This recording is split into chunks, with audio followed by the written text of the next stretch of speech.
Hello, good morning children. कैसे हैं आप सब अच्छे हो ना। कल सबने जन्माष्टमी का त्यौहार भी खूब मज़े से मनाया होगा, है ना। ओके, आज हम पढ़ेंगे पत्र के बारे में, है ना। पत्र लेखन के बारे में जानेंगे आज हम कि पत्र लेखन कैसे करते हैं। सबसे पहले हम जानते हैं कि पत्र के प्रकार, कि पत्र कितने प्रकार के होते हैं, है ना। पत्र दो प्रकार के होते हैं, अनौपचारिक पत्र और औपचारिक पत्र। अनौपचारिक पत्र निजी या पारिवारिक पत्र। अनौपचारिक पत्र वो होते हैं जो हम अपने परिवार के किसी सगे संबंधियों को, परिवार के लोगों को लिखते हैं, वो हमारे होते हैं निजी या पारिवारिक पत्र, और जो अनौपचारिक पत्र की श्रेणी में आते हैं। ठीक है, तो अनौपचारिक पत्र का ये हमारा प्रारूप है। अनौपचारिक पत्र का प्रारूप है जिसके 8 बिंदु हैं। ठीक है, उन 8 बिंदुओं को करने के बाद ही हमारा पत्र लेखन का कार्य पूर्ण होता है। ठीक है, तो हम जानते हैं हमारे अनौपचारिक पत्र का क्या प्रारूप है और कौन कौन से बिंदु हैं। ठीक है, अनौपचारिक पत्र जो हम अपने रिश्तेदारों को, सगे संबंधियों को लिखते हैं, है ना। जैसे पापा, मम्मी, चाचा, चाची, अंकल, आंटी, दादा, दादी, बुआ, मौसी, भाई, बहन, इनको जो पत्र लिखते हैं वो सब हमारे होते हैं अनौपचारिक पत्र। ठीक है, अनौपचारिक पत्र को लिखने के जो हमारे बिंदु हैं वो देखते हैं। प्रेषक का पता। सबसे पहले जब हम पत्र लिखना स्टार्ट करते हैं, शुरू करते हैं, तो हमें क्या लिखना होता है यहाँ पर, प्रेषक का पता। प्रेषक मतलब भेजने वाला। प्रेषक का मतलब है जो पत्र भेज रहा है या जो पत्र लिख रहा है वो सबसे पहले अपना एड्रेस लिखता है। ठीक है, जैसे हम पत्र लिख रहे हैं तो हम सबसे पहले अपने घर का पता लिखेंगे। ठीक है, जैसे मैं यहाँ रह रही हूँ तो मैं लिखूँगी 94 कुम्भा मार्ग, प्रताप नगर, सांगानेर, जयपुर। ठीक है, तो ऐसे ही भेजने वाला यहाँ पर अपना पता लिखेगा सबसे पहले, उसके बाद दिनांक। ठीक है, पता लिखने के बाद वो डेट लिखेगा, जिस डेट को वो पत्र लिख रहा है, जिस तारीख को पत्र लिख रहा है वो अपनी डेट यहाँ पर लिखेगा। ठीक है, अब डेट लिखने के बाद संबोधन। हमारा तीसरा पॉइंट क्या आता है, संबोधन का। संबोधन, हम जिसके नाम पत्र लिख रहे हैं उसको संबोधन करना है। जैसे पापा को, मामा को, बहन को, भाई को, तो वो हम यहाँ पर लिखेंगे। ठीक है, पापा जी, मामा जी। उसके बाद अभिवादन। ठीक है, अब हमने नाम तो लिख दिया, पापा को लिख रहे हैं तो पापा, दादा को लिख रहे हैं तो दादाजी।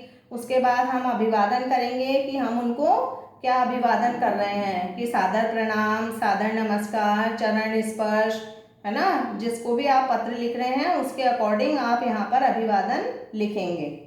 उसके बाद इसके 3 अनुच्छेद हैं पत्र लेखन के।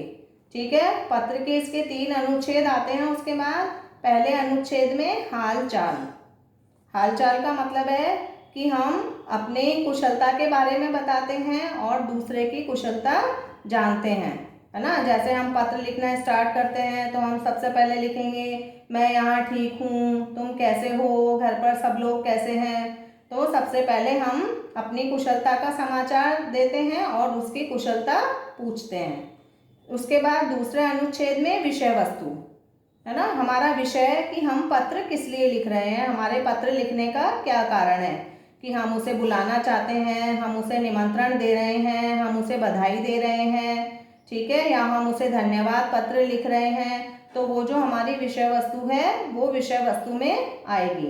सबसे पहले हमने हालचाल पूछा, उसके बाद हम अपनी मुख्य बात पर आए, है ना। किसी को बुलाना है तो हमने अपनी बात बताई कि ऐसे ऐसे हमारे बड़ी बहन की शादी है, बड़े भाई की शादी है, या कोई आप पार्टी दे रहे हो तो उसमें आप उसको बुलाना चाहते हो, वो हम विषय वस्तु यहाँ पर लिखेंगे। और फिर सबसे लास्ट में आता है समापन। ठीक है, समापन, अपनी बात हमें कैसे समाप्त करनी है ना। कि अगर हम निमंत्रण दे रहे हैं उनको तो हम फिर उनको कहते भी हैं कि आप ज़रूर ज़रूर आना, मैं आपका इंतज़ार करूँगा, है ना, ये सब लिखते हैं ना, आप अवश्य पधारना, तो वो सब समापन में, या फिर सब घर में बड़ों को प्रणाम कहना, छोटों को प्यार कहना। तो ये जो हम पत्र समाप्त करते हैं वो हमारा है तीसरा अनुच्छेद पत्र लेखन का। उसके बाद प्रेषक का नाम, जब हमारा पत्र यहाँ समाप्त हो गया उसके बाद भेजने वाले का नाम। भेजने वाले कौन है, हम पत्र लिख रहे हैं तो हम ही हैं भेजने वाले, तो फिर हम यहाँ पर अपना नाम लिखेंगे।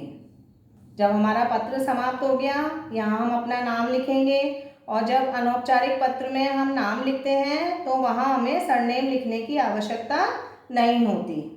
ठीक है, फिर एक पंक्ति छोड़कर, एक पंक्ति का मतलब है एक लाइन छोड़कर हमने अपना नाम लिख दिया, उसके बाद हम एक लाइन छोड़ेंगे और उसके बाद प्रापक का नाम, प्रापक का पता। फिर हम क्या लिखेंगे, प्रापक मतलब प्राप्त करने वाला।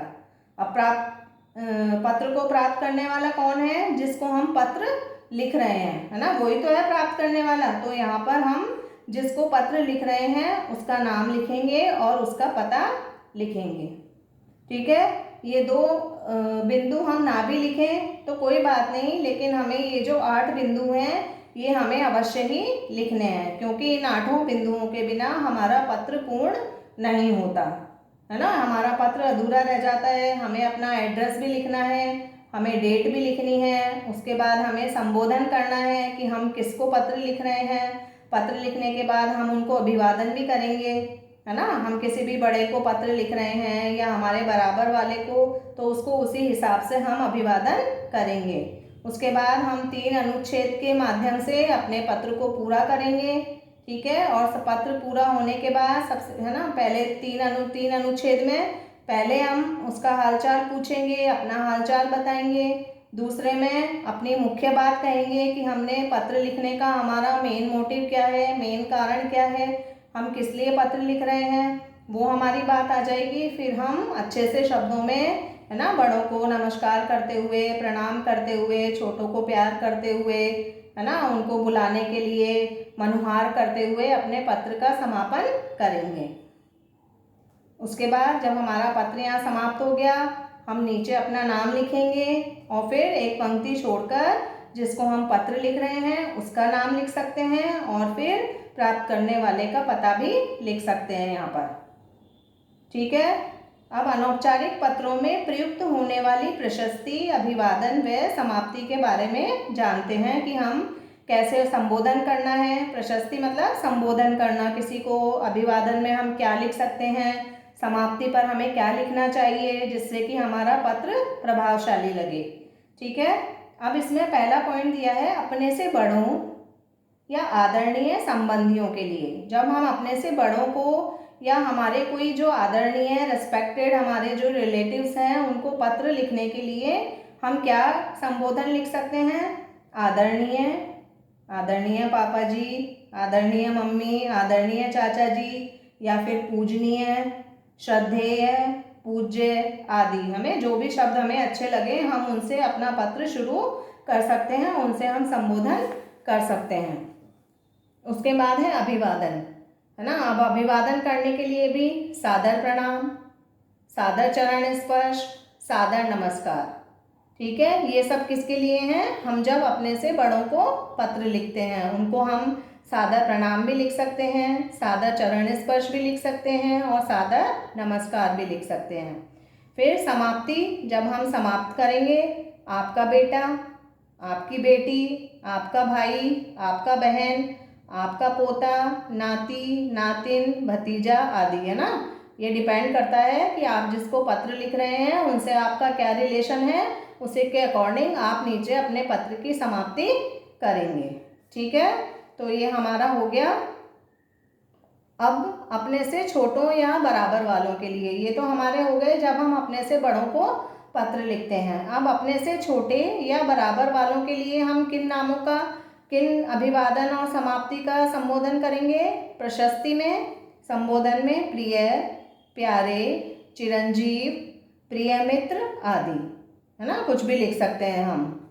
अभिवादन में आशीर्वाद, सदा खुश रहो, सुखी रहो, प्रसन्न रहो, मधुर स्मृतियाँ। ठीक है, ये हम अभिवादन जब हम अपने से छोटों को पत्र लिखते हैं या फिर अपने बराबर वालों को पत्र लिखते हैं तो हम इस तरह से अभिवादन कर सकते हैं। और समाप्ति पर तुम्हारा शुभचिंतक, तुम्हारा हितैषी, शुभाकांक्षी, तुम्हारा मित्र आदि, है ना। ये डिपेंड करता है हम किसको पत्र लिख रहे हैं, उसके अकॉर्डिंग हम अपने पत्र की समाप्ति करेंगे। तो ये हमारा पूरा प्रारूप हो गया अनौपचारिक पत्र का, है ना। अनौपचारिक पत्र जो हम अपने सगे संबंधियों को या रिश्तेदारों को लिखते हैं वो है हमारे अनौपचारिक पत्र। अब हम देखते हैं औपचारिक पत्र क्या होते हैं। प्रार्थना पत्र, व्यावसायिक पत्र, कार्यालयी पत्र। जो हम अपने प्रधानाचार्य जी को लिखते हैं प्रार्थना पत्र, है ना, या किसी व्यवसाय से संबंधित पत्र भेजते हैं, या किसी कार्यालय में किसी ऑफिस में हम कोई पत्र लिखकर भेजते हैं, वो सारे पत्र किस श्रेणी में आते हैं, औपचारिक पत्र की श्रेणी में। ठीक है, तो हम जो प्रार्थना पत्र अपने स्कूल में लिखते हैं प्रधानाचार्य जी को, वो क्या है, हमारे औपचारिक पत्र। ठीक है, हम इसका भी प्रारूप देख लेते हैं। ये औपचारिक पत्र, ठीक है। औपचारिक पत्र का प्रारूप, अभी औपचारिक पत्र का प्रारूप है, पीछे अनौपचारिक पत्र का प्रारूप हमने देखा। अब इसमें हमें क्या लिखना है, प्रेषक का पता। ठीक है, प्रेषक का पता हमने पीछे भी लिखा था, हमें मालूम है प्रेषक का पता क्या होता है, भेजने वाले का पता।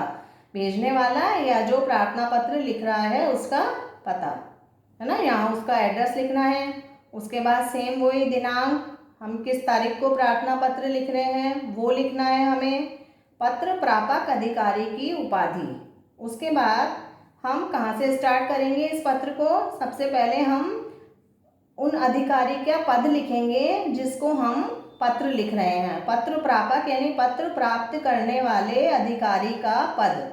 उपाधि का मतलब है पद, कि वो किस पद पर कार्य कर रहे हैं, है ना, वो कौन है, हम किस संस्था में किस विभाग में पत्र लिख रहे हैं और वहाँ पर किस पद पर कार्यरत हैं, है ना। वो वहाँ के मंत्री हैं, वो वहाँ के प्रशासक जी हैं, वो वहाँ की प्रधानाचार्य जी हैं, वो हम यहाँ पर लिखेंगे। जैसे हम अपने स्कूल की प्रधानाचार्य जी को पत्र लिखेंगे तो हम क्या लिखेंगे यहाँ पर, सेवा में प्रधानाचार्य जी। ठीक है, उसके बाद पत्र प्रापक अधिकारी का पता।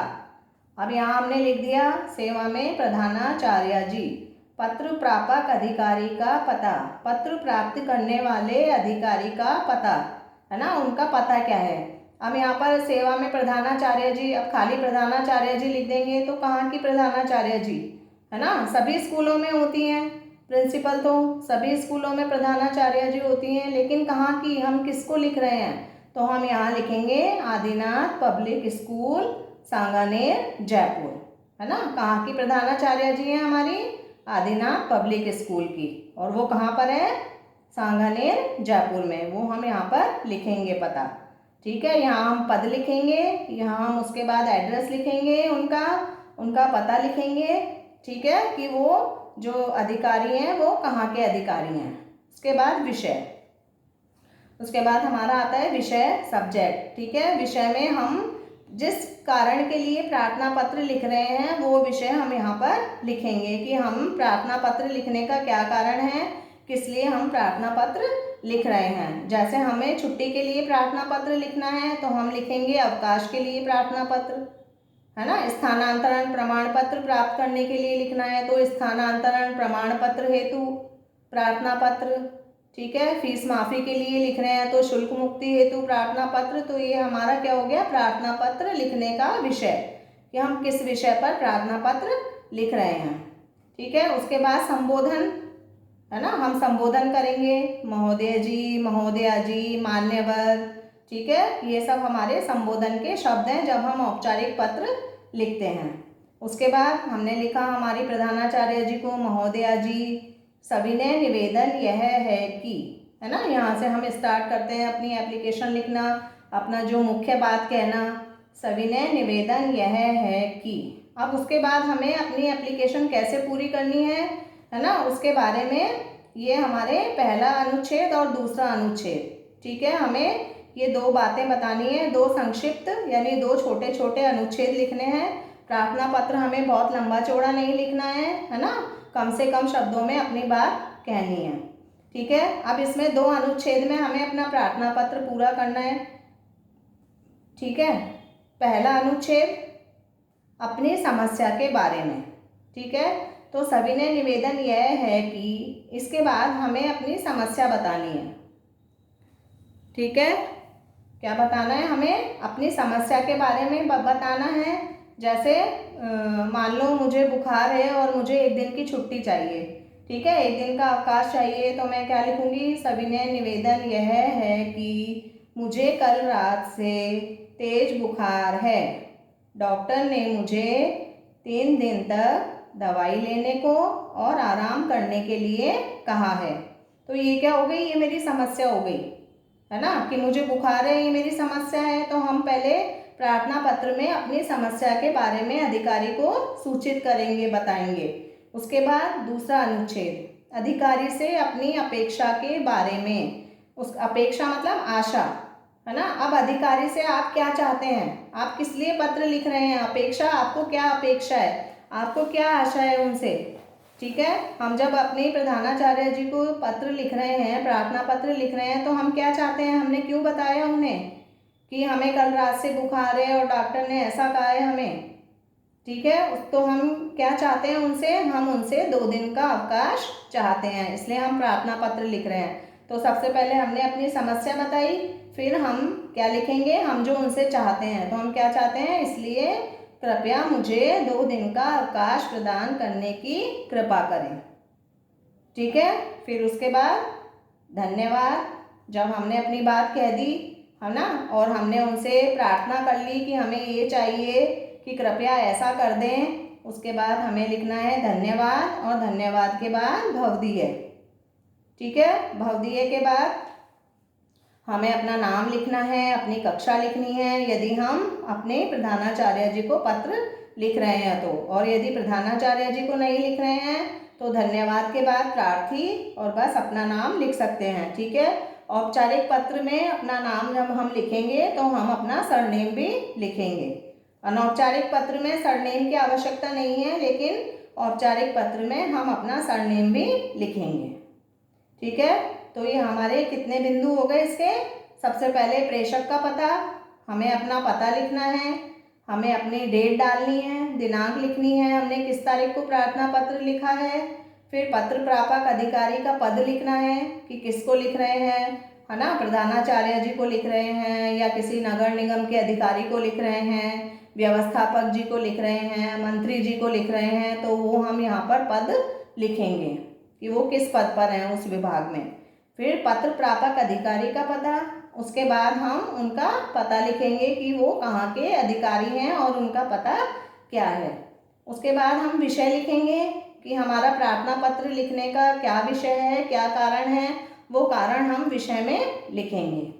ठीक है। उसके बाद हम संबोधन करेंगे, है ना, जिसको भी हम पत्र लिख रहे हैं उसके अनुसार से महोदया या महोदय जी। ठीक है, वो हम संबोधन लिखेंगे। उसके बाद सविनय निवेदन यह है कि, ये सब हम लिखते हैं जब प्रार्थना पत्र लिखते हैं। सविनय निवेदन यह है कि उसके बाद हमें 2 अनुच्छेद में अपना प्रार्थना पत्र पूरा करना है। सबसे पहले अपनी समस्या के बारे में बताना है और फिर हम जो है वो उन अधिकारी से क्या चाहते हैं वो हमें लिखना है। ठीक है। जैसे हमें स्थानांतरण प्रमाण पत्र चाहिए तो हम लिखेंगे सविनय निवेदन यह है कि, उसके बाद हमें पहले समस्या बतानी है। अब हमारी समस्या क्या है कि मेरे पिताजी का तबादला यहाँ से कोटा हो गया है या अजमेर हो गया है। ठीक है। और मेरा पूरा परिवार उनके साथ वहाँ जा रहा है, मुझे भी अब अपनी आगे की पढ़ाई वहाँ पर ही रहकर करनी होगी। ये हमारी समस्या हो गई। अब हम क्या चाहते हैं, इसलिए आपसे निवेदन है कि कृपया आप मुझे स्थानांतरण प्रमाण पत्र देने की कृपा करें। ठीक है। तो ये हमारी हो गई एप्लीकेशन, यहाँ पर पूरी हो गई प्रार्थना पत्र। उसके बाद हम प्रार्थना पत्र जब हमारा पूरा हो गया उसके बाद हम लिखेंगे धन्यवाद, है ना, और फिर भवदीय, उसके बाद अपना नाम लिखेंगे। और आप स्कूल में प्रधानाचार्य जी को लिख रहे हैं तो हम अपनी कक्षा भी लिखेंगे। ठीक है, साथ में। अब अपन देखते हैं कि औपचारिक पत्रों में प्रयुक्त होने वाली प्रशस्ति, अभिवादन व समाप्ति। अभी तो हमने अनौपचारिक पत्रों में देखा था कि कैसे संबोधन करना है, किस तरह अभिवादन करना है, कैसे समाप्त करना है। अब देखते हैं औपचारिक पत्रों में हम क्या क्या शब्द प्रयोग कर सकते हैं। प्रशस्ति, संबोधन में हम श्रीमान लिख सकते हैं, मान्यवर, महोदय, महोदया, श्रीयुत आदि। अभिवादन, इस प्रकार के पत्रों में अभिवादन नहीं लिखा जाता। जब हम औपचारिक पत्र लिखते हैं तो हमें अभिवादन लिखने की आवश्यकता नहीं होती। हम पहले सीधा संबोधन लिखते हैं और संबोधन के बाद अपनी सविनय निवेदन है से अपनी प्रार्थना पत्र स्टार्ट कर देते हैं। ठीक है। अनौपचारिक पत्र में हम अभिवादन करते हैं अपने से बड़ों को, अपने रिश्तेदारों को, लेकिन औपचारिक पत्र में अभिवादन नहीं लिखा जाता। समाप्ति, प्रार्थना पत्र की समाप्ति पर हम आपका आज्ञाकारी शिष्य, आज्ञाकारिणी शिष्या, शुभचिंतक, भवदीय, भवदिया, निवेदक, निवेदिका, निवेदक मतलब निवेदन करने वाला, निवेदिका यानी निवेदन करने वाली, प्रार्थी, प्रार्थी मतलब प्रार्थना करने वाला, आपका आदि, है ना। ये सब लिखकर हम, डिपेंड करता है कि हम किसको पत्र लिख रहे हैं, उसी के हिसाब से हम लिखेंगे। हम अपने प्रधानाचार्य जी को लिख रहे हैं, प्रधानाचार्य जी को, तो आपकी आज्ञाकारी शिष्य या आपकी आज्ञाकारी शिष्या। किसी और अधिकारी को लिख रहे हैं तो भवदीय, भवदिया या प्रार्थी, निवेदक, निवेदिका कुछ भी लिख सकते हैं जो हमें ठीक लगे। ठीक है। तो आपको ये अच्छे से समझ में आ गया होगा, है ना बच्चों। जब हम अपने पत्र के इस प्रारूप को ध्यान में रखेंगे, इन बिंदुओं को ध्यान में रखेंगे, तो हम अच्छे से पत्र लेखन कर पाएंगे, है ना, और प्रभावशाली ढंग से अपना पत्र लिख पाएंगे। ठीक है। तो आप अपनी नोटबुक में ये दोनों प्रारूप बनाओगे, अनौपचारिक पत्र का भी और औपचारिक पत्र का भी। ठीक है। और उसी के अकॉर्डिंग इन बिंदुओं को ध्यान में रखते हुए हम दो पत्र लिखेंगे, एक अनौपचारिक पत्र लिखेंगे और दूसरा औपचारिक पत्र। ठीक है। इन बिंदुओं को ध्यान में रखोगे तो आप बहुत अच्छा कर पाओगे। ठीक है। आज के लिए बस इतना ही। Okay, bye bye.